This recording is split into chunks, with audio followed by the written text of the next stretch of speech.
Clara Almeida sabia manter a compostura. Não era uma habilidade aprendida. Era um traço de caráter forjado ao longo de anos trabalhando no departamento de controladoria financeira de uma grande empresa de trading onde os números não mentem, mas as pessoas constantemente o fazem. Aos 30 anos, ela tinha cabelos escuros e curtos e olhos cinzentos com uma frieza particular, que poderia ser confundida com indiferença, até que você a encarasse em uma conversa séria. Então ficava claro. Não era indiferença. Era a paciência de uma pessoa que sabe esperar o momento certo. Ela trabalhou com planilhas e relatórios por 5 anos seguidos. Conseguia identificar um erro em um documento de várias páginas em 15 minutos e nunca levantava a voz em reuniões, mesmo quando os colegas diziam absurdos. A gerência a valorizava por sua cabeça fria. Seu marido, ao que parecia, também. Embora ultimamente Clara tivesse notado que ele havia substituído a palavra valorizar por usar. Ele apenas ainda não tinha admitido isso em voz alta. Eles estavam casados há 7 anos. Os 3 primeiros foram bons. Depois eles seguiram por inércia. Então a inércia começou a desaparecer, mas Clara se convenceu de que era apenas uma fase difícil. O negócio de Eduardo não estava indo tão bem quanto ele esperava. Ele estava estressado. Isso passaria. Ela era boa em justificar as fraquezas dos outros com as circunstâncias. Isso também fazia parte de seu caráter e talvez sua parte mais vulnerável. Eduardo Almeida era 7 anos mais velho que sua esposa. Ele possuía uma pequena rede de lojas de artigos para o lar, 4 unidades em diferentes partes de São Paulo. Um armazém na periferia, 2 gerentes contratados e uma dúzia de vendedores. Aparentemente, ele projetava confiança. Usava bons ternos. Bons, como se diz. Tinha o hábito de falar sobre planos como se já fossem fatos consumados. E sabia como entrar em qualquer sala, como se já fosse o dono dela. Funcionava com a maioria das pessoas. Clara conhecia o outro lado as conversas tarde da noite sobre empréstimos. O silêncio sombrio após as ligações do banco, a irritação que ele escondia atrás de um véu de cansaço. Mas saber não é o mesmo que entender completamente. A manhã de terça-feira começou com uma mensagem de sua mãe. Helena havia escrito na noite anterior. Querida, seu pai e eu decidimos ir passar alguns dias aí. Estamos com saudades. Papai disse que não vai à cidade há muito tempo e quer passear por seus antigos lugares. Clara releu a mensagem 2 vezes. Colocou o celular para carregar e ficou olhando para o teto do quarto por um longo tempo. Ela estava dormindo sozinha há várias noites. Eduardo estava em uma viagem de negócios. Seus pais não a visitavam com frequência. Após a aposentadoria de seu pai, eles venderam o apartamento, mudaram-se para o Nordeste e compraram uma pequena casa no litoral. Assim como sonharam a vida inteira. Seu pai não gostava do incômodo de viagens longas. Sua mãe não gostava de ser um fardo. Se eles decidiram vir, significava que realmente sentiam falta dela. Ou talvez eles pressentissem algo. Helena possuía aquela estranha intuição materna que funciona através de distâncias e silêncio. Clara nunca havia se queixado a seus pais sobre seu relacionamento com Eduardo nenhuma vez em 7 anos. Não era por orgulho, mas por convicção. Assuntos de família são privados para serem mantidos dentro de casa. Agora ela pensava que essa convicção lhe havia custado caro. Eduardo havia partido para sua viagem de negócios com uma mala grande e um ar profissional. Fornecedores no estado vizinho, ele dissera, negociando uma nova remessa. Pode levar 3 dias, pode levar 1 semana. Ele a beijou na bochecha rapidamente, habitualmente, como quem toca a maçaneta antes de sair, e partiu em um táxi. Clara observou da janela enquanto o carro branco desaparecia na esquina. Ela não sentiu nada em particular. Isso por si só deveria ter sido um sinal de alerta, mas ela estava acostumada a atribuir sua falta de sentimento ao cansaço. Ela mandou uma mensagem para a mãe dizendo que iria buscá-los. O voo estava programado para pousar às 18h40. Ela saiu cedo, deixando tempo extra para o trânsito e o estacionamento. O aeroporto, àquela hora, estava vivo, barulhento, cheirando a café dos cafés perto da entrada, e algo vagamente inquietante, como todos os lugares onde as pessoas se despedem e se cumprimentam ao mesmo tempo. Clara pegou um café para levar e ficou perto das portas de vidro da área de desembarque para esperar. O painel mostrava que o voo havia pousado. Os passageiros começariam a sair em cerca de 20 minutos. Nos primeiros minutos, ela observou o fluxo de pessoas com malas, rostos cansados, abraços alegres, crianças sendo erguidas no ar. Casais de idosos caminhando lenta e silenciosamente, porque não precisavam de palavras. Ela procurava na multidão por sua mãe, uma mulher pequena e bem vestida de bege, e seu pai alto e de costas retas, com o andar distinto de um ex-funcionário público que não desaparece nem na aposentadoria. Mas não foram as primeiras pessoas que ela viu. Primeiro, uma linha familiar dos ombros. Depois, uma virada característica da cabeça. Depois, o rosto. Eduardo estava parado perto da borda do saguão de desembarque, um pouco afastado do fluxo principal de pessoas onde estava menos cheio. Ele não estava olhando ao redor. Estava olhando para uma jovem ao seu lado loira, com uma jaqueta de couro curta e uma bolsa de viagem no ombro. Ela era alta, marcante, com aquele tipo de postura confiante que é natural, ou vem da sensação constante de ser observada e gostar disso. Clara não a conhecia, nunca a tinha visto antes, mas um olhar foi suficiente para entender que aquela mulher não era uma colega ou uma parceira de negócios. A mulher dizia algo para ele e ria. Eduardo se inclinou para ela e pegou a bolsa de sua mão gentilmente. Do jeito que você pega algo de alguém que quer agradar, e então ele a beijou. Não na bochecha, mas nos lábios. Brevemente, mas sem o menor pingo de cautela, do jeito que se beija alguém que se ama. Clara não se moveu. O café em sua mão permaneceu intocado. Ela ficou parada e observou enquanto seu marido, que supostamente estava negociando com fornecedores em outro estado, pegava a mão de uma mulher desconhecida e a conduzia em direção à saída. Eles caminhavam lado a lado, ombro a ombro, e seus movimentos tinham uma sincronicidade particular que não se desenvolve da noite para o dia.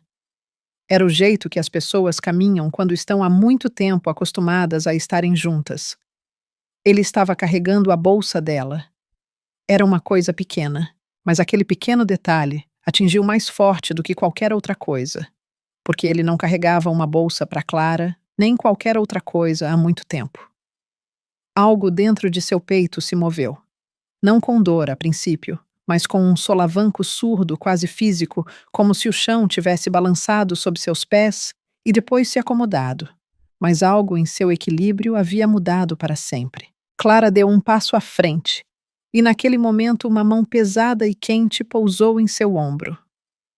Clara, disse a voz de seu pai, calma baixa, sem uma única nota estranha. Ela se virou. Roberto Mendes estava ao seu lado. Um homem de 65 anos, com as costas retas e um rosto que, ao longo de décadas de serviço público, desenvolvera uma imperturbabilidade que não se pode comprar ou fingir. Ele já tinha visto tudo, entendido tudo antes dela, ou ao mesmo tempo. Estava escrito na maneira como ele segurava a mão em seu ombro firme, sem um tremor, como um homem que já tomou uma decisão interna. Em seu tempo como secretário municipal, Roberto havia supervisionado políticas de urbanismo e investimento. Dezenas de pessoas com belos planos de negócios e intenções ocultas passaram por seu escritório. Ele sabia como distinguir um do outro desde a primeira conversa. Quando Eduardo Almeida foi pedir a mão de Clara em casamento há 7 anos, seu pai o olhou por um longo e cuidadoso tempo e não disse nada. Ele não tentou dissuadi-la, mas também não ficou feliz. Clara pensou na época que seu pai apenas não queria deixar sua filha ir. Agora ela suspeitava que seu pai simplesmente sabia mais do que deixava transparecer. Atrás dele estava sua mãe Helena, pequena de bege. exatamente como Clara a imaginara, olhando para a filha com aquela ansiedade particular que as mães tentam esconder atrás de um meio sorriso, mas nunca conseguem apagar completamente de seus olhos. Pai, Clara começou e não reconheceu sua própria voz. Estava muito baixa, muito frágil naquela única palavra.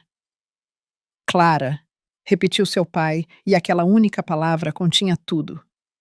Compreensão à dor que ele sabia esconder e algo firme como uma decisão tomada sem hesitação.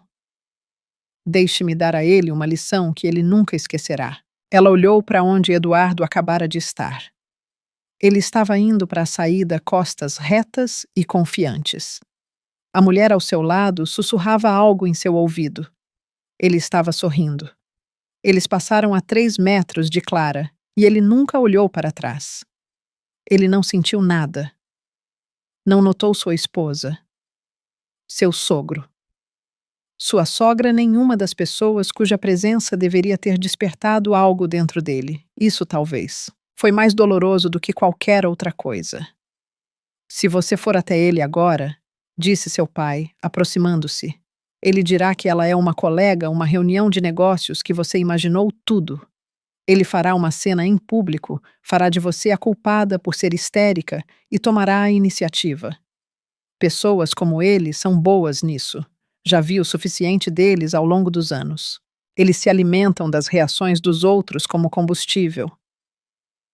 Clara ficou em silêncio observando as 2 figuras que já se dissolviam na multidão perto das portas de vidro. Não precisamos de um escândalo, continuou seu pai, em voz firme, como se estivesse declarando o óbvio. Precisamos de um golpe preciso, no lugar certo, na hora certa, sem alarde desnecessário. Pai, ela finalmente conseguiu dizer, e desta vez sua voz estava mais firme. Exatamente, respondeu Roberto secamente e a pegou pelo cotovelo. Então, primeiro vamos encontrar o carro, ir para casa jantar, e depois conversaremos. Helena abraçou silenciosamente sua filha, não com força, mas por um longo momento. Clara não chorou. Ela ficou no meio do saguão de desembarque movimentado e sentiu algo dentro dela, muito lentamente, muito friamente, começar a se reconfigurar. Não quebrar, mas reconfigurar. Como um prédio sendo demolido, não com uma explosão, mas metodicamente andar por andar sem pressa. Eles saíram por um conjunto diferente de portas.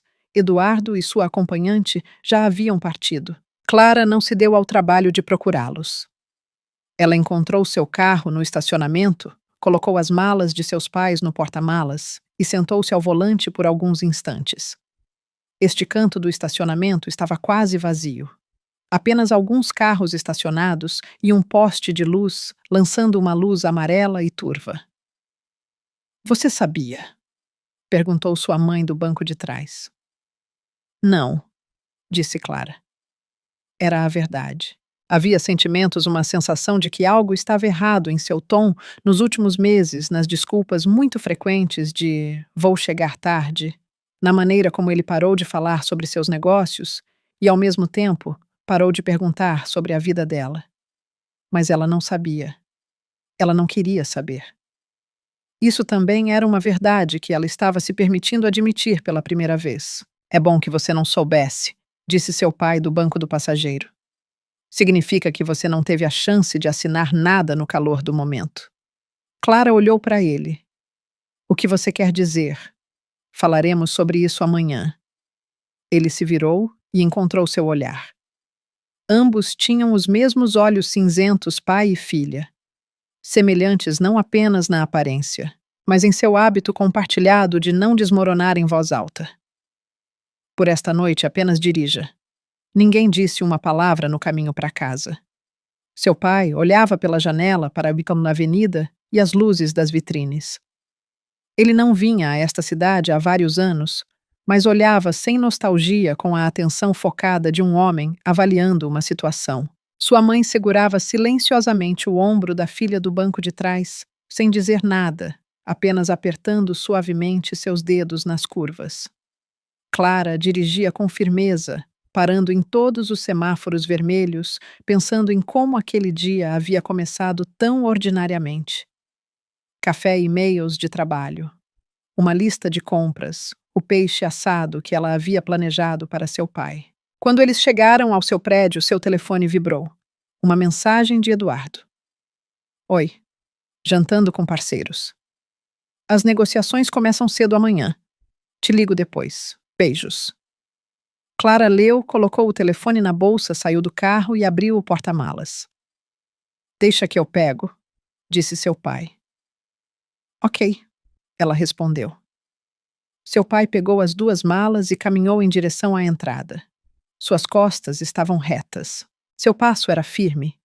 Seu rosto era tal que nenhum transeunte teria adivinhado que uma hora antes ele tinha visto algo que virou completamente sua opinião sobre seu genro.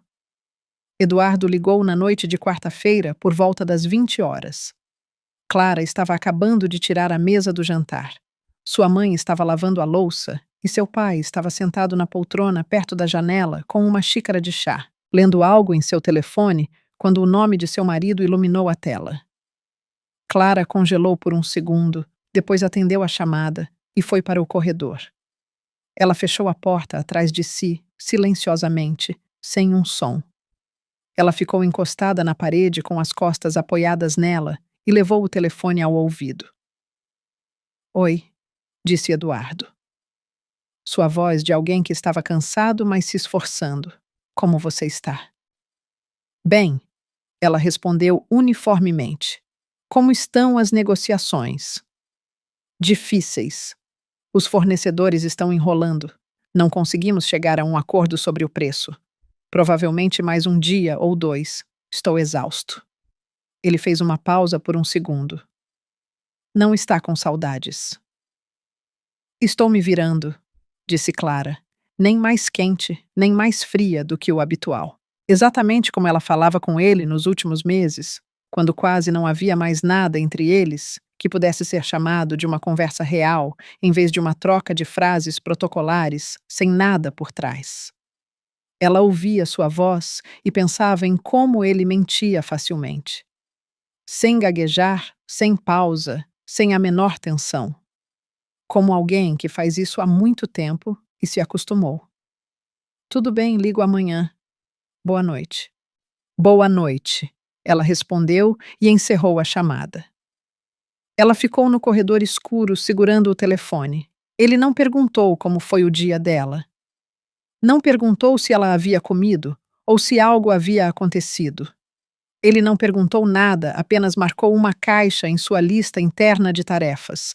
Ligar para a esposa, Eba, pode ser fechada. Clara guardou o telefone no bolso e voltou para a cozinha.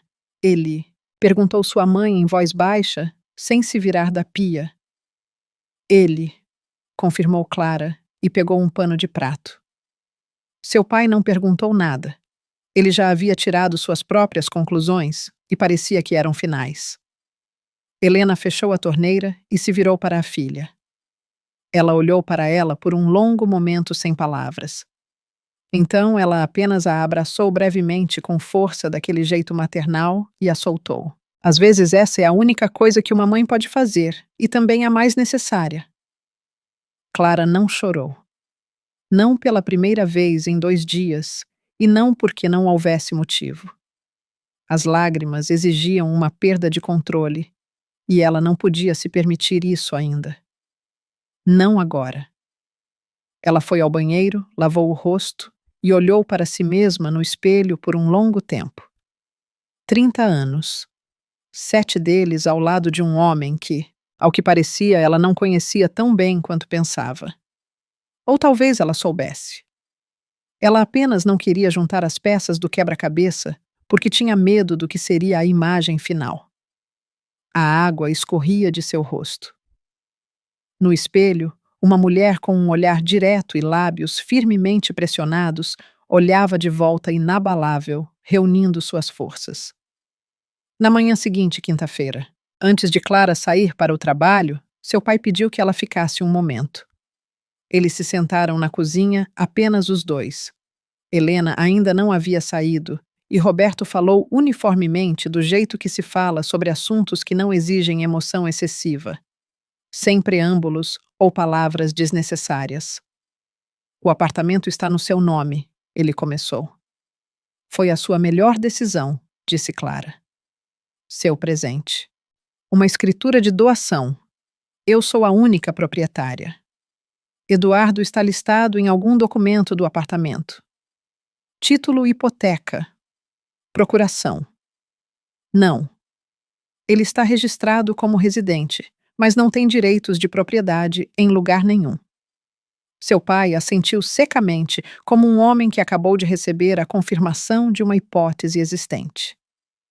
Você assinou alguma coisa no último ano. Foi fiadora de um empréstimo. Consentiu em usá-lo como garantia. Procurações. Pedidos de empréstimo conjunto. Clara balançou a cabeça. Ele mencionou algumas vezes, falou sobre refinanciar o negócio, sobre um empréstimo conjunto, disse que os termos seriam melhores com duas rendas que os bancos são mais dispostos. Uma vez ele sugeriu colocar temporariamente o apartamento como garantia, explicando que era um passo técnico por 2 ou 3 meses e depois removeríamos o gravame. Mas eu sempre adiava. Eu dizia: vamos conversar depois. Quero entender primeiro. Preciso de uma consultoria independente. Ele ficava com raiva, mas não pressionava abertamente. Ele se continha. Ainda bem que você adiou, disse seu pai, colocando a xícara na mesa. Isso não era apenas uma conversa sobre finanças familiares.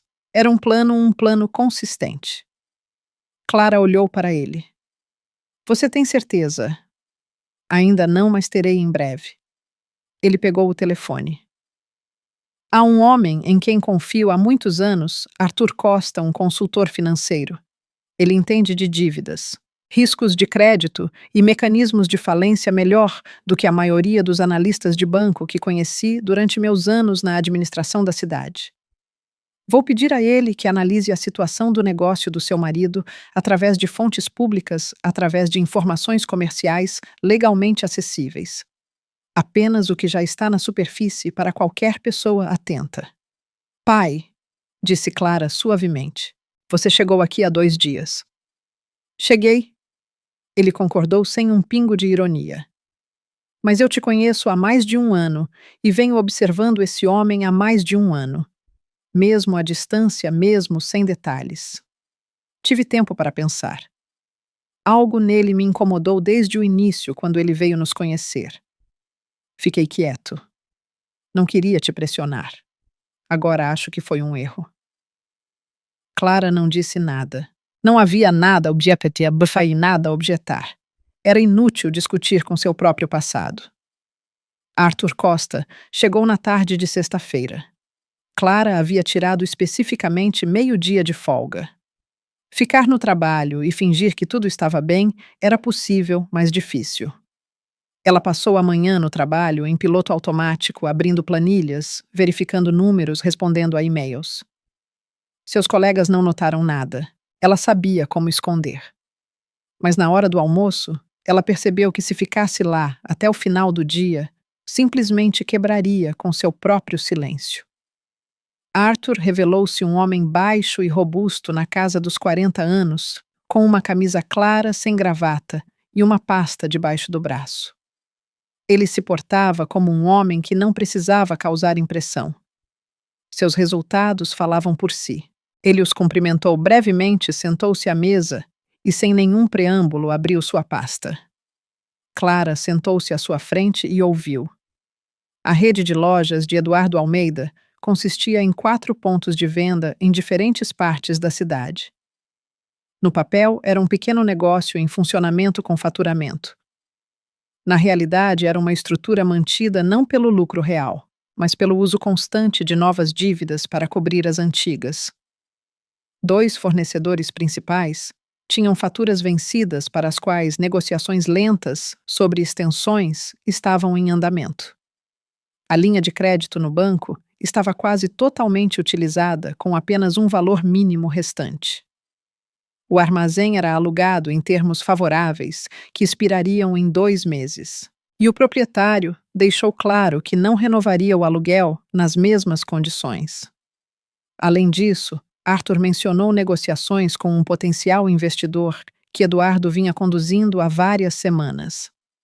O investidor ainda não havia dado uma resposta, estava solicitando documentação e estudando o negócio. Isso não é apenas um período difícil? Perguntou Clara. Arthur balançou a cabeça. Um período difícil é quando você está temporariamente sem dinheiro, mas tem perspectivas e reservas. Esta é uma imagem diferente. A questão aqui é que não há reservas, nem colchão financeiro, nem plano para voltar à lucratividade. O negócio está sobrevivendo, atraindo constantemente novos fundos para cobrir obrigações anteriores. Isso funciona até que um dos credores se recuse a esperar. Então, toda a estrutura começa a desmoronar rapidamente e de forma irreversível. Ele mesmo entende isso? Perguntou Roberto. Ele tem que entender, respondeu Arthur. Um homem que dirige um negócio há vários anos vê seus próprios números. A questão não é se ele conhece sua situação. A questão é o que ele planeja fazer. E a julgar pelo que Clara descreveu. Ele se dirigiu a ela secamente.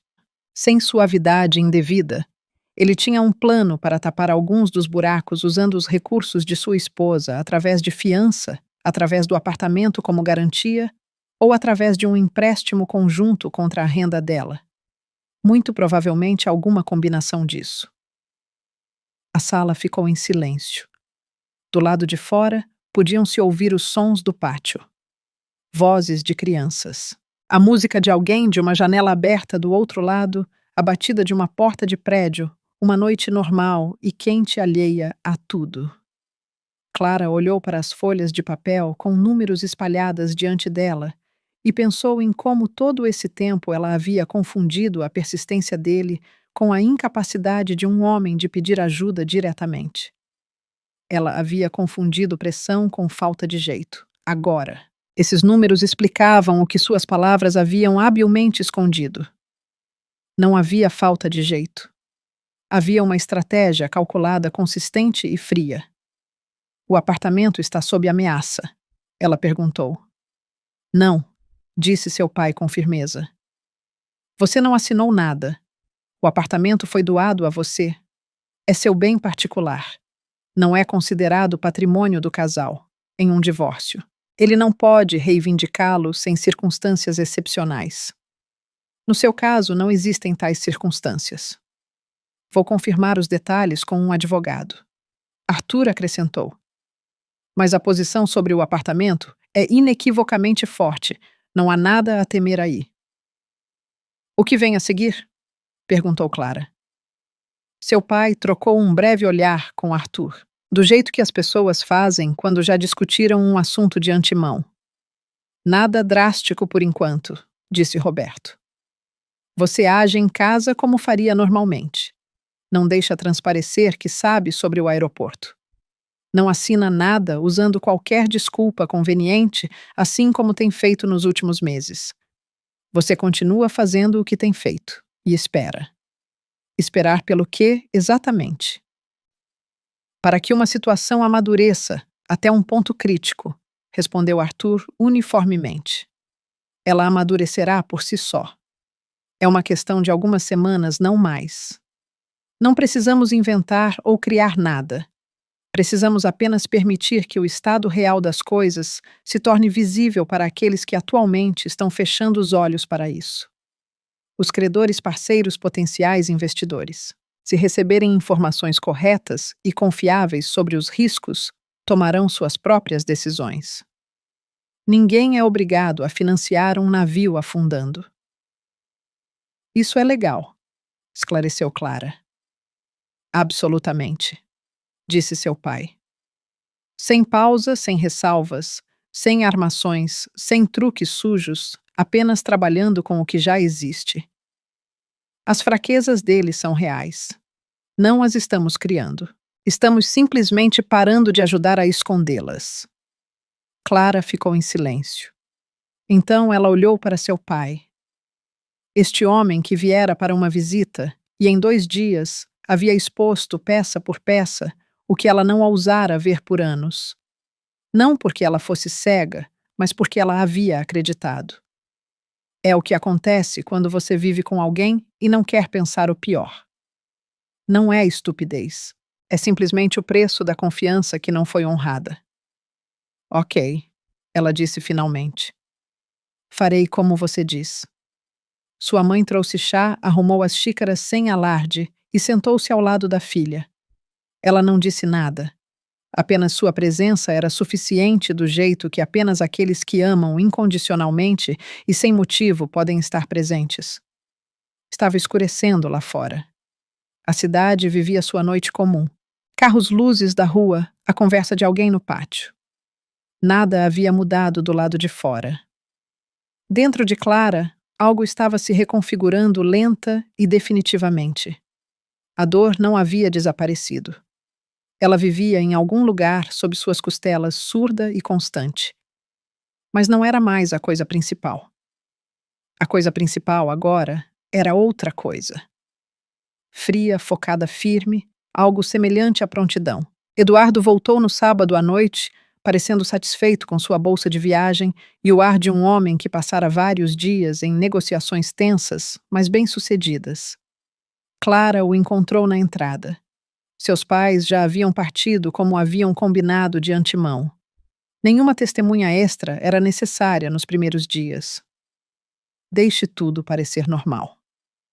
Sentiu minha falta, disse Eduardo, e a abraçou. Você deve estar cansado, respondeu Clara. Ela não se afastou. Ela ficou reta, sem tensão, permitiu-se ser abraçada e ficou surpresa com a facilidade com que conseguiu. Ela costumava pensar que, quando descobrisse com certeza sobre a traição dele, não seria capaz de olhá-lo sem tremer.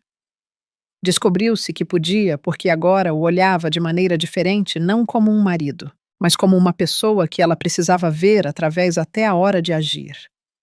Era um sentimento frio, quase profissional, como se estivesse olhando para um problema complexo, que precisava ser resolvido com cuidado, sem movimentos desnecessários, sem erros.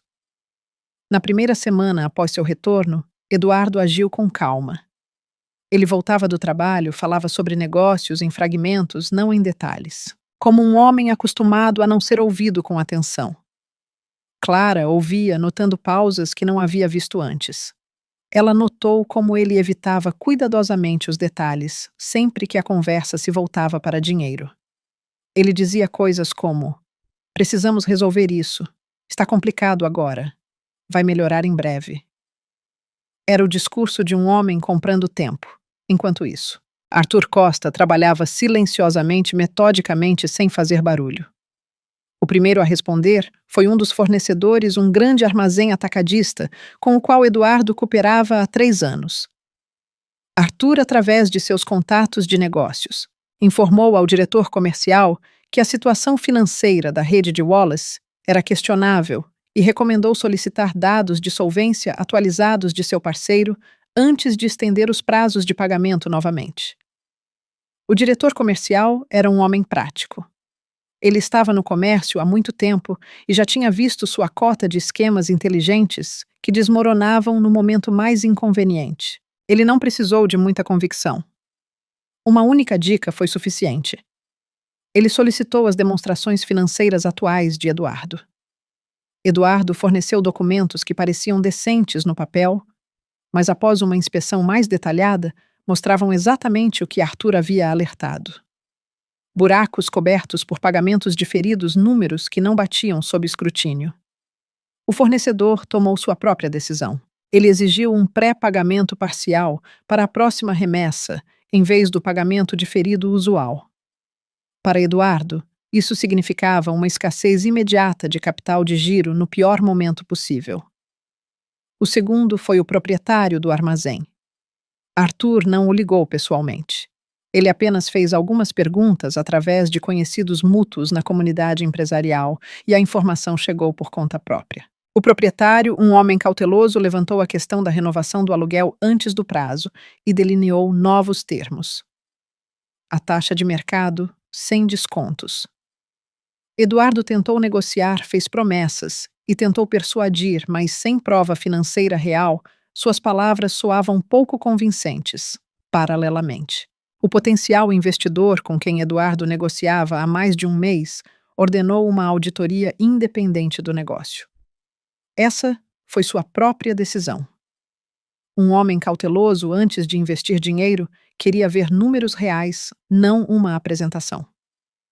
A auditoria mostrou exatamente o que qualquer visão imparcial teria mostrado: dívida alta, lacunas de fluxo de caixa e dependência de pagamentos diferidos. O investidor fez uma pausa.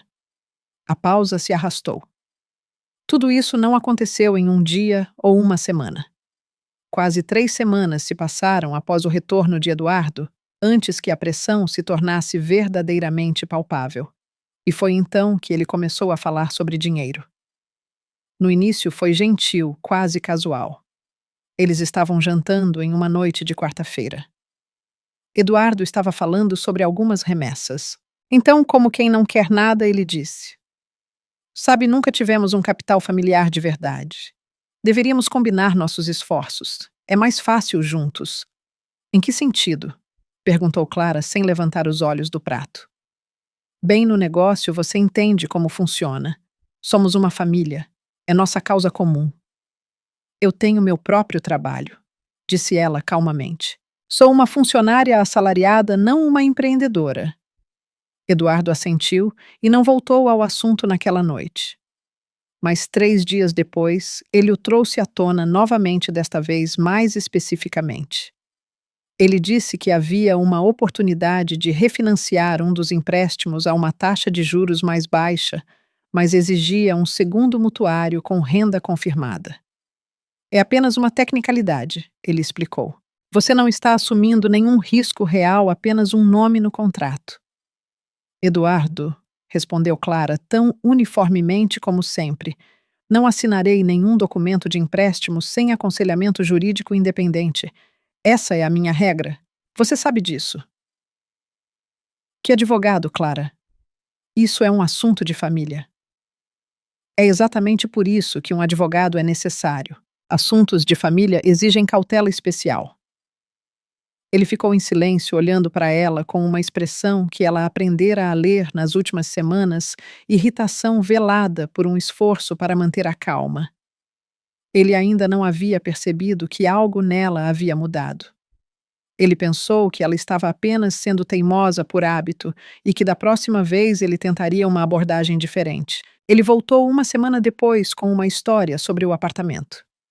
Ele explicou por um longo tempo, pacientemente, quase convincentemente.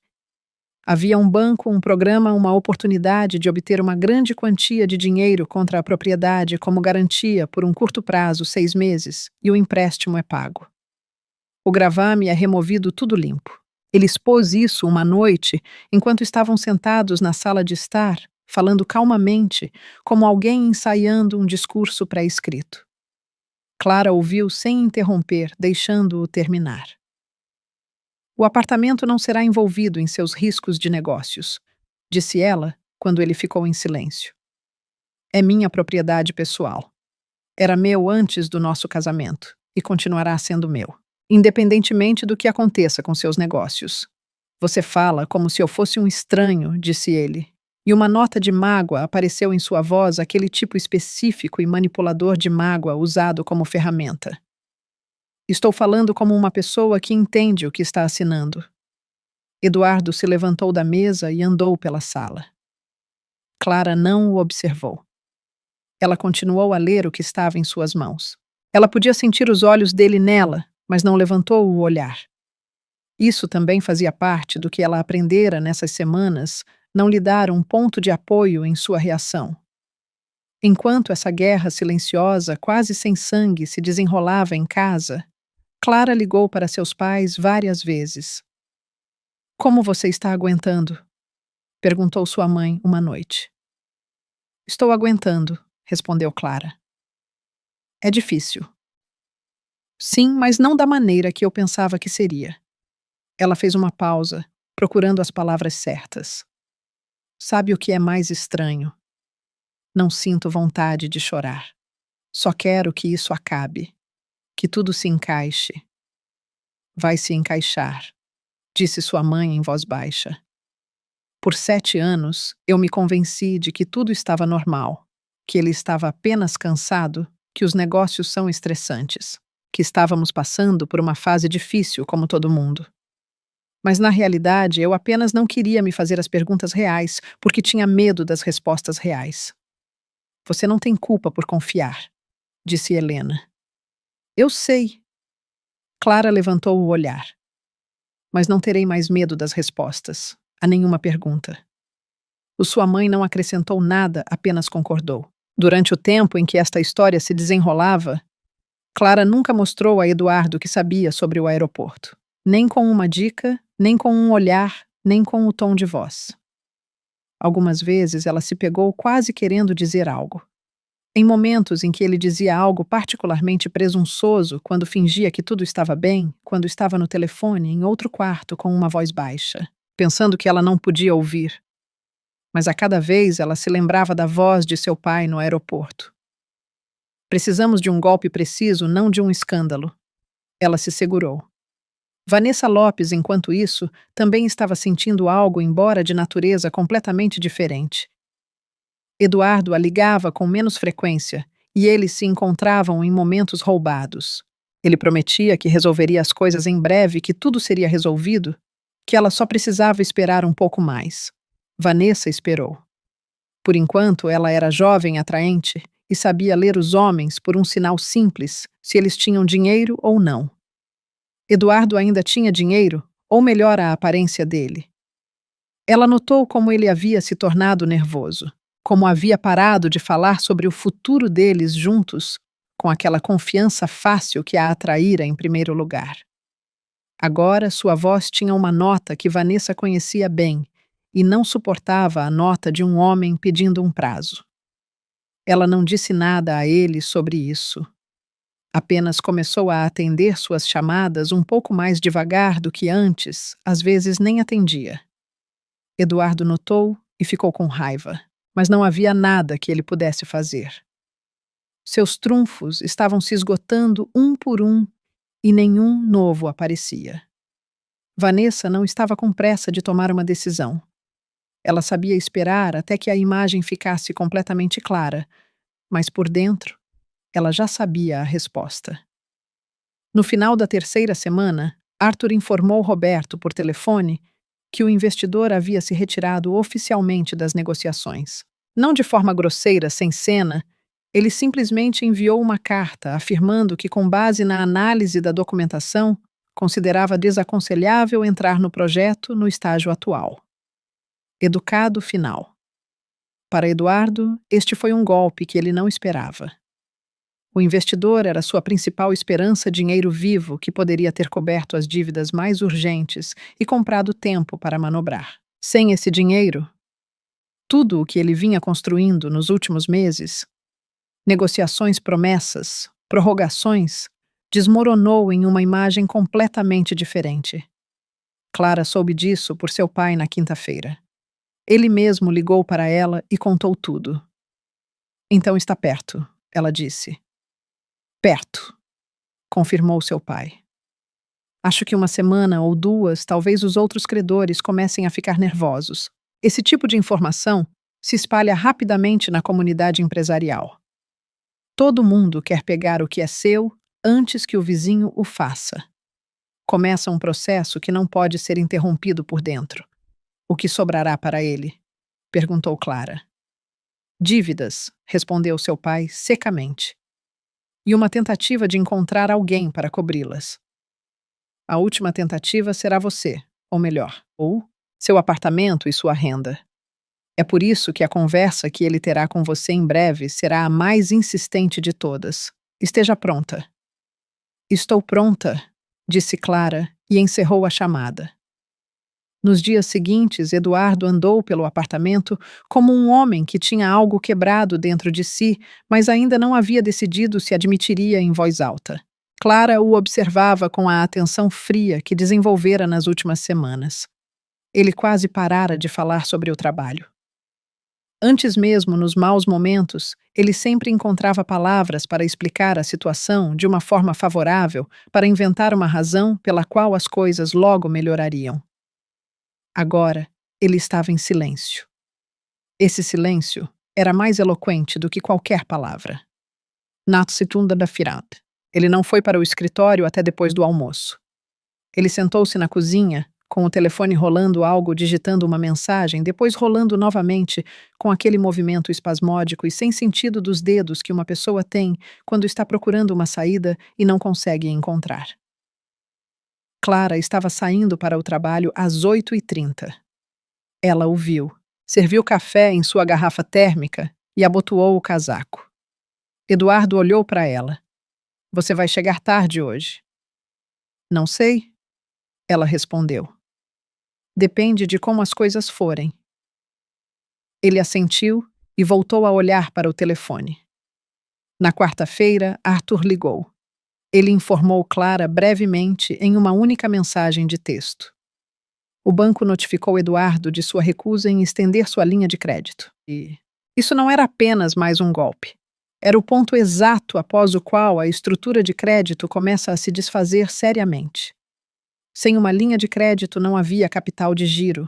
Sem capital de giro não havia estoque.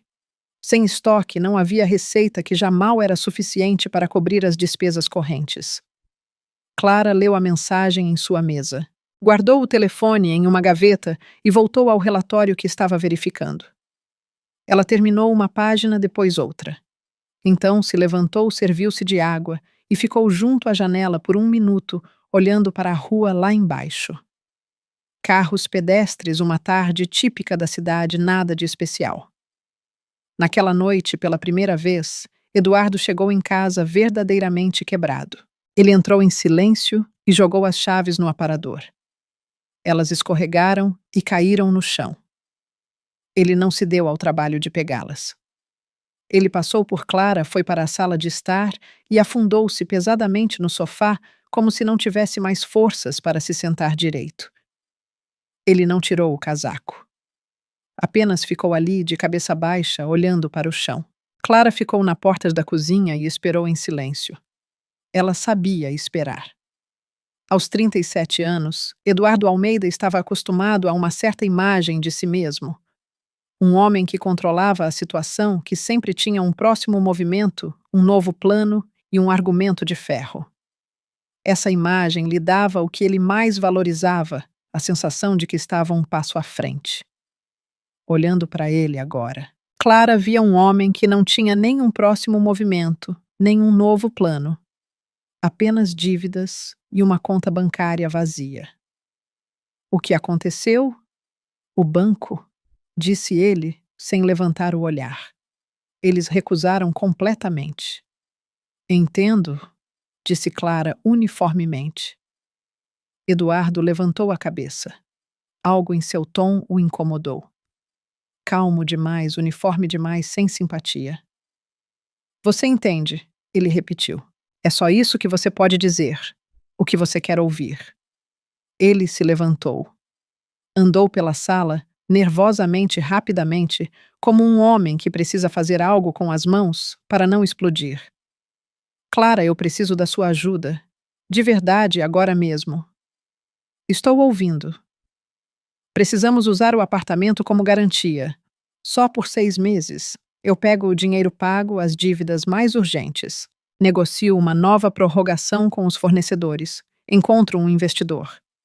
Eu só preciso ganhar algum tempo. Não, disse Clara.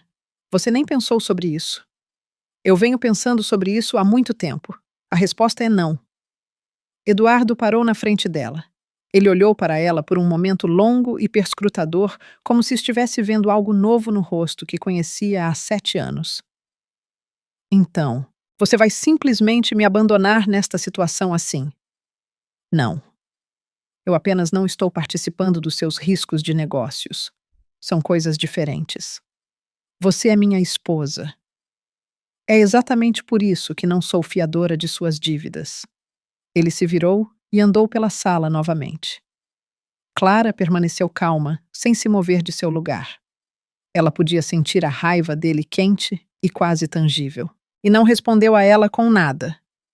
Essa foi talvez a parte mais difícil, não responder, não lhe dar um ponto de apoio. Eu preciso de dinheiro, disse ele finalmente. E nessas palavras não havia mais persuasão ou suavidade. Apenas um fato que ele estava colocando na mesa, muito e rápido. Você trabalha, tem uma renda estável, peça um empréstimo. Não. Eles te darão uma quantia decente contra a sua renda. Não, Eduardo. Esta é a nossa família. Ele levantou a voz pela primeira vez em toda a conversa bruscamente, como se algo tivesse rompido. Você não pode simplesmente ficar aí parada e ver tudo desmoronar. Eu não construí isso, disse Clara em voz baixa. E não está desmoronando agora por causa do banco. Ele ficou em silêncio. Ele, olhando para ela com a expressão de um homem que ouve algo que não quer entender, mas sabe que é tarde demais. O que isso significa? Ele perguntou lentamente.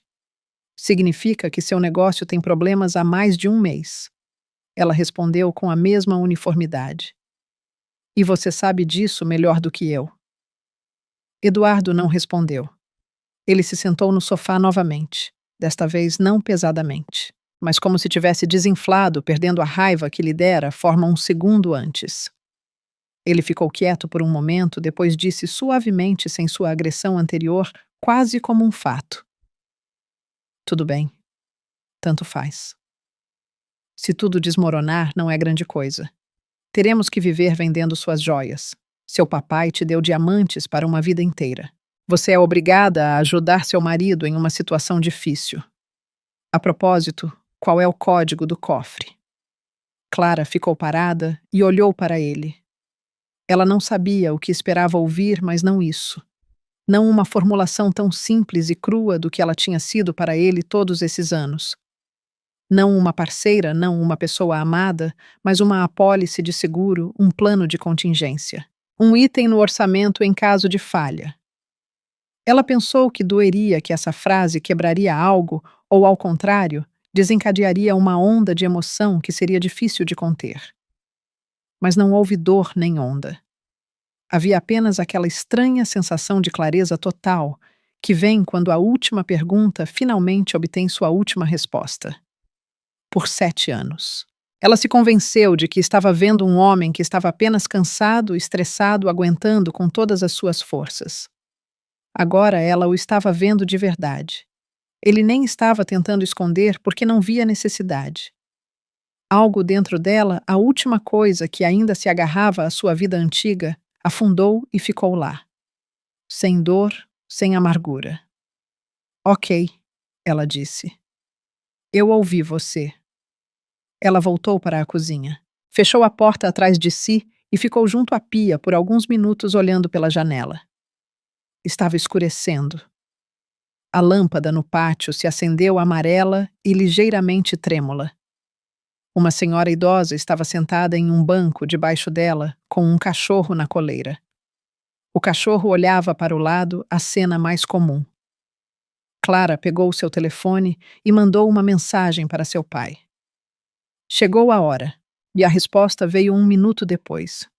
Entendido. Com Arthur amanhã. Naquela noite, ela mal dormiu não por ansiedade, mas por uma estranha clareza quase física que vem depois que uma decisão final foi tomada. Seus pensamentos eram aguçados, curtos e específicos. O que precisa ser feito? Em que ordem? Como exatamente? No dia seguinte, quinta-feira, ela encontrou Arthur em um pequeno café perto de seu escritório.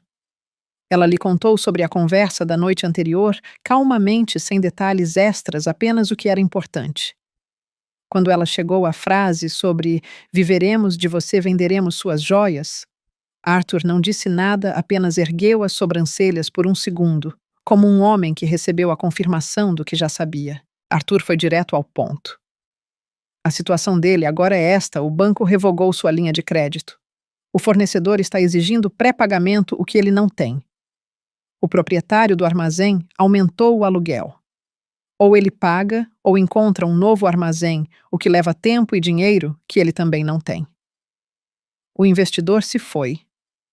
Pela minha estimativa, ele tem 2 a 3 semanas no máximo, antes que os problemas reais com os credores comecem.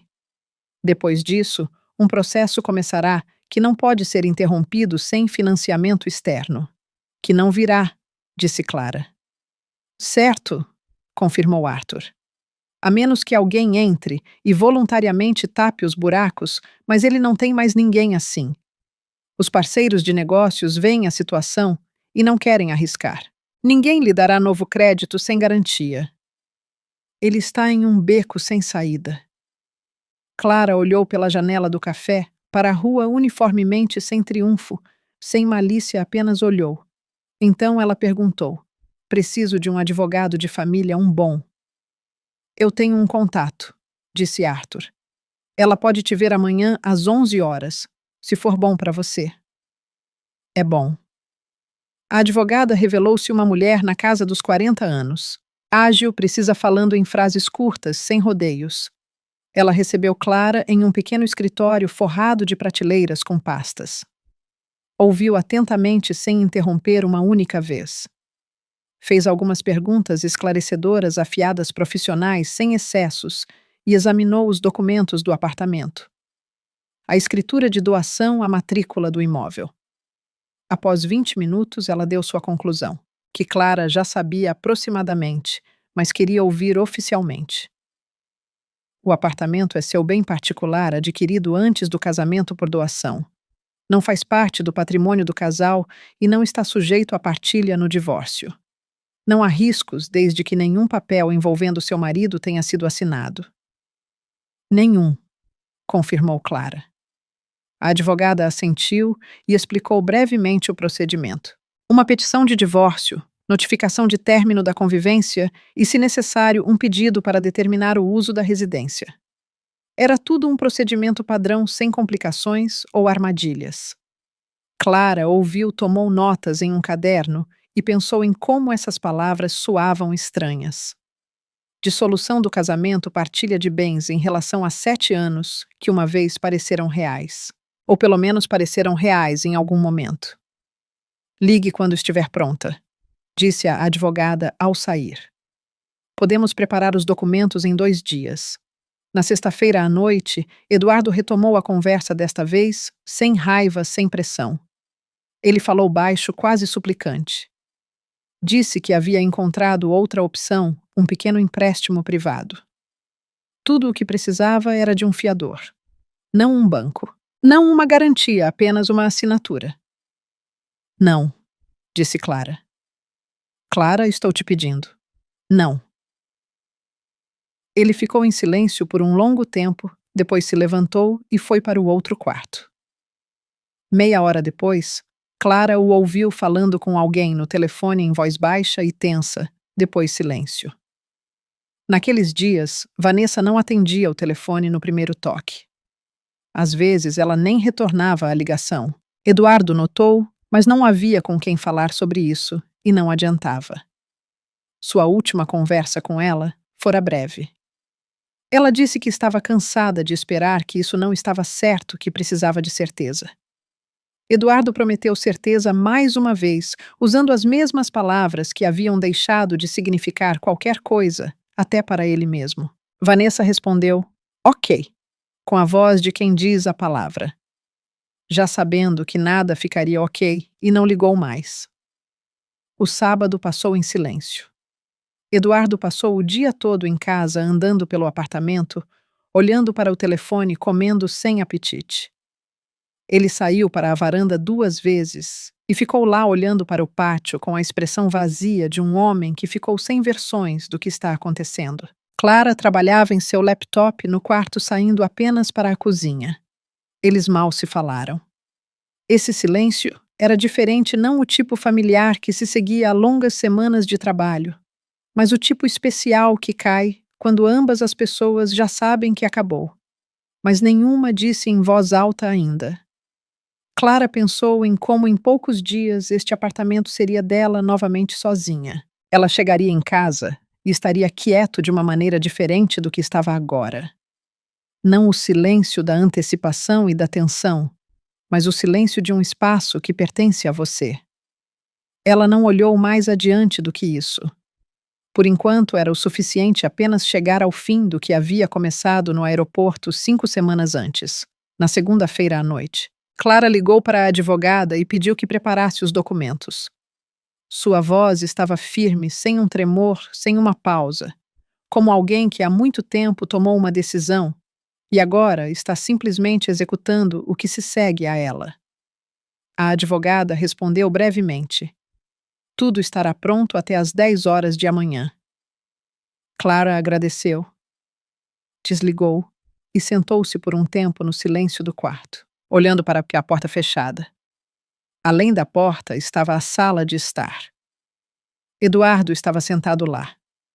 Ela podia ouvi-lo trocando de canais, parando em algo, depois trocando novamente. Não assistindo apenas, preenchendo o silêncio com som. Ela aprendera a notar isso também. Na manhã de terça-feira, ela se levantou mais cedo que o normal, fez café e bebeu em pé junto à janela, olhando para o pátio que despertava. Eduardo ainda estava dormindo. Ela se vestiu, pegou sua bolsa e saiu silenciosamente como fazia todas as manhãs. Nada de especial. Às 10 horas, ela pegou os documentos da advogada, uma cópia da petição de divórcio, um título de propriedade do apartamento, uma cópia autenticada da escritura de doação. Tudo estava cuidadosamente arrumado em uma pasta, assinado e preparado. A advogada protocolou a petição original no tribunal no mesmo dia como haviam combinado. Clara segurou a pasta nas mãos e olhou para a pilha de papéis, pensando em como 7 anos de casamento poderiam caber em um conjunto de documentos padrão que tudo o que fora vivo e real, ou parecera vivo e real, se resumia a datas, assinaturas e selos oficiais. Não era amargo. Era apenas a verdade que ela finalmente se permitira ver completamente. Depois disso, Clara foi para a casa dos pais que haviam chegado durante a noite e estavam hospedados em um hotel para ajudar a filha na provação final. Roberto abriu a porta do quarto do hotel imediatamente, como se estivesse esperando logo atrás dela. Sua mãe estava sentada perto da janela com uma xícara de chá e levantou o olhar com um olhar atento, ansioso e amoroso. Clara entrou, tirou o casaco e sentou-se na beirada de uma poltrona. O quarto cheirava a café e jornais frescos. Seu pai sempre comprava jornais. Era um velho hábito de seus dias de trabalho começar o dia lendo não com a tela de um telefone. Clara pensou que algumas coisas sobre uma pessoa nunca mudam, e isso era bom. Eles se abraçaram. Esta noite, disse ela. Seu pai assentiu. Estarei por perto. Apenas por perto, não interferindo a menos que seja necessário. Não será necessário, disse Clara. Eu consigo lidar com isso sozinha. Eu sei, ele respondeu. É por isso que eu disse apenas por perto. Sua mãe se levantou. Mãe, que bem. Foi até a filha e a abraçou do jeito que se abraça alguém antes de algo importante, com força, mas sem cerimônia excessiva. Clara se segurou por um segundo e depois soltou. Como você está? Perguntou Helena em voz baixa. Pronta, respondeu Clara. E era a verdade. Ela passou a segunda metade do dia no trabalho, calma, produtiva, sem pensamentos estranhos. Ela encerrou 3 relatórios que estavam pendentes desde a semana passada. Respondeu a e-mails, tomou chá com uma colega às 15 horas e conversou sobre nada. Ninguém notou nada. Ela sabia como esconder. Essa habilidade a servira bem nas últimas semanas. Às 18 horas ela saiu do escritório e foi para casa. No caminho pegou seu pai. Eles dirigiram em silêncio. Roberto olhou pela janela e não disse nada. Clara dirigiu com firmeza e pensou no que ia dizer. As palavras eram simples, sem discurso, apenas o necessário. Eduardo estava em casa, parado na cozinha com o telefone quando ela entrou. Ele levantou o olhar, notou o pai dela atrás dela, e algo em seu rosto mudou instantaneamente. Não medo, não. Mais como o cansaço de uma pessoa experiente que entende que se o sogro aparece sem avisar, não é por nada. Roberto, disse ele uniformemente. Eu não sabia que você estava na cidade. Eu estou na cidade há um tempo, respondeu seu pai com a mesma uniformidade e entrou na sala de estar. Ele sentou-se na poltrona perto da janela calmamente, como um homem que veio a negócios e não tem pressa. Clara permaneceu em pé na frente de Eduardo. Precisamos conversar. Estou ouvindo, disse ele, mas sua voz já havia perdido sua confiança habitual. Estava um pouco tensa. Eu sei sobre o aeroporto, disse Clara. Eu estava lá há 5 semanas. Eu vi você e a mulher com quem você voou. Eduardo não respondeu imediatamente. Ele ficou em silêncio por um segundo, com a expressão de um homem cuja mente está rapidamente percorrendo opções. Negar, explicar, atacar em resposta. Ele escolheu a primeira. Aquela era uma colega. Uma viagem de negócios. Estávamos no mesmo voo. Você a beijou nos lábios no saguão de desembarque, disse Clara. Você carregou a bolsa dela e saiu com ela em um táxi. Silêncio. Meus pais estavam ao meu lado naquele momento, acrescentou Clara. Sem raiva, sem amargura, apenas como um fato. Eles viram a mesma coisa que eu. Então pode deixar a história da viagem de negócios de lado. Eduardo lentamente colocou o telefone na mesa e olhou para ela. Não mais tentando explicar, ele apenas olhou. Eu sei sobre Vanessa Lopes, ela continuou. Ela trabalha como vendedora em uma de suas lojas. Isso já dura mais de um mês. Silêncio. Eu também sei sobre seus negócios, disse ela. Sobre os credores, o banco e o investidor que se afastou. Eu sei a situação real em que você está e o que você queria de mim todos esses meses. O apartamento, minhas joias, assinaturas, fiança. Clara, ele começou. Eu não terminei, ela interrompeu calmamente. Eu entrei com um pedido de divórcio esta manhã. Os papéis foram aceitos. O apartamento é meu bem particular adquirido por doação antes do casamento. Não está sujeito à partilha. Você sabe disso. Estou pedindo que você o desocupe dentro de 1 hora. Eduardo olhou para ela. Não havia confusão em seus olhos. Havia raiva rápida e fria do tipo que vem quando um plano finalmente e completamente desmoronou. Você planejou tudo isso, disse ele. Com seu papai. Eu me protegi, respondeu Clara. São coisas diferentes. Você acha que eu não entendo o que tem acontecido nessas últimas semanas? Sua voz ficou mais dura. Os fornecedores, o proprietário, o investidor, nada disso foi coincidência. Seu papai usou suas antigas conexões. Prove, disse seu pai da poltrona em voz baixa, sem desafio. Apenas um convite. Eduardo se virou para ele, olhou para ele por um longo momento, depois se afastou. Porque não havia nada a provar. Os credores tomaram suas próprias decisões. O investidor conduziu sua própria auditoria. O proprietário recalculou seus riscos. Ninguém havia feito nada ilegal. As pessoas simplesmente pararam de fechar os olhos para o estado real das coisas. Você me ouviu, repetiu Clara. Se você não sair voluntariamente, resolverei o assunto através do tribunal. Como proprietária do imóvel, tenho esse direito. Eduardo ficou em silêncio. Então, ele pegou as chaves da mesa da cozinha e saiu. Ele bateu a porta não com muita força, mas com força suficiente. Clara ficou no meio da cozinha, ouvindo seus passos desaparecerem escada abaixo. Então, silêncio. Seu pai saiu da sala de estar e ficou ao seu lado. Ele não a abraçou, não disse nada. Ele apenas ficou lá. Foi o suficiente. 1 hora depois, Eduardo voltou para pegar suas coisas. Ele arrumou as malas silenciosamente e rapidamente em uma grande bolsa esportiva. Ele se movia entre os cômodos, pegando roupas, alguns papéis da gaveta de sua escrivaninha, carregadores, uma navalha do banheiro. Clara sentou-se na sala de estar, lendo ou fingindo ler. Seu pai ainda estava na poltrona com o olhar imperturbável de um homem sem pressa. Ninguém interferiu, ninguém comentou. Eles apenas esperaram. 2 pessoas que há muito tempo aprenderam a não interferir onde uma pessoa deve agir por si mesma. Clara o ouviu abrindo e fechando portas de armário, o clique de uma fechadura de gaveta, o farfalhar de uma bolsa.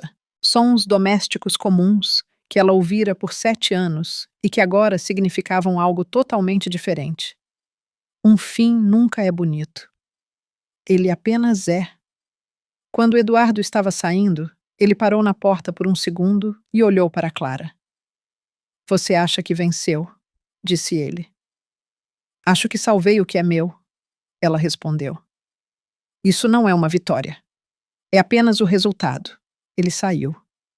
A porta se fechou silenciosamente. Clara baixou o livro que segurava sem ler e ficou em silêncio por um longo tempo. Seu pai não a apressou. Sua mãe, que chegara um pouco mais tarde e entrara silenciosamente com a chave que Clara lhe dera, pôs a chaleira no fogo e sentou-se ao seu lado. Os três tomaram chá. Lá fora estava escurecendo. Aquela hora especial da noite em que a cidade transita do dia para ir à noite e por alguns minutos fica em um silêncio dourado que é difícil de descrever, mas todos conhecem. Ninguém falou sobre nada sério. Seu pai perguntou se havia algum pão decente em casa. Sua mãe foi verificar a geladeira. Clara olhou pela janela e pensou em como a vida é estranhamente organizada. As coisas mais importantes terminam assim, com chá silêncio e uma pergunta sobre pão, sem fanfarras, sem discursos finais. Você apenas continua vivendo, apenas um pouco diferente, um pouco mais honestamente e livremente. Sua mãe encontrou o pão. Eles comeram depois. Sentaram-se por um longo tempo, conversando sobre nada em particular, a cidade, o tempo como Clara deveria visitá-los no verão. Palavras comuns, as mais necessárias. Nos dias seguintes, tudo se desenrolou como Arthur havia previsto. Os credores de Eduardo, vendo que não haveria fonte externa de financiamento, começaram a agir. Um exigiu o pagamento antecipado de parte da dívida. Outro bloqueou a próxima remessa até que o saldo vencido fosse pago. 2 das 4 lojas fecharam. Ficaram sem estoque. E não havia novas mercadorias. O proprietário do armazém enviou uma fatura com a nova taxa que Eduardo não pôde pagar. No final do mês, ele desocupou o armazém, movendo as mercadorias restantes em uma van alugada e espalhando-as em algum lugar, tentando vender o que pudesse a qualquer preço. Vanessa pediu demissão. A última loja fechou 2 semanas depois, a essa altura. Vanessa parara de atender suas chamadas completamente. Ela mudou sua foto de perfil em seu aplicativo de mensagens. Na nova havia um homem desconhecido grande e bem vestido. Clara e sem explicações extras, ela nunca explicou nada. Por que se preocupar quando o resultado já está claro? Eduardo mandou mensagem para Clara várias vezes, a princípio com tentativas de negociar, depois com recriminações, depois ele se calou. Clara respondeu brevemente e apenas ao que se referia ao divórcio, a data da audiência, a lista de documentos, confirmação de recebimento de notificações, nada extra. O divórcio ocorreu sem escândalo. O juiz fez as perguntas padrão. Ambos declararam que a reconciliação era impossível. O apartamento não foi apresentado para partilha. Não havia fundamentos. O patrimônio do casal acumulado ao longo de 7 anos revelou-se pouco. Os móveis que ficaram com Clara e o carro que foi para Eduardo. Isso foi tudo.